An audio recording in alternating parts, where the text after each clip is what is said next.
Владата на СДС се обиде да го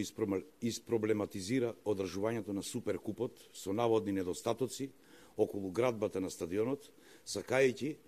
да создаде атмосфера на паника во која тие би биле спасители кои ќе го решат таквиот проблем. Лажните информации кои СДС сакаше да ги протне во јавноста беа дека претходната влада не е инвестирала доволно во стадионот и дека сега сме соочени со наводно пропаѓање на Суперкупот. СДС на јавноста и продаваше приказна како се да е пропаднато и дека сега се потребни надчовечки напори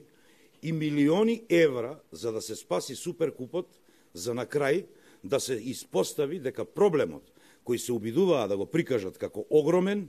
бил само во тоа дека треба да се направат некои клими уреди во износ од 115.000 евра, кој пак ПУИК од друга страна треба да ги обезбеди, зашто пак ги имал тие пари во својот буџет.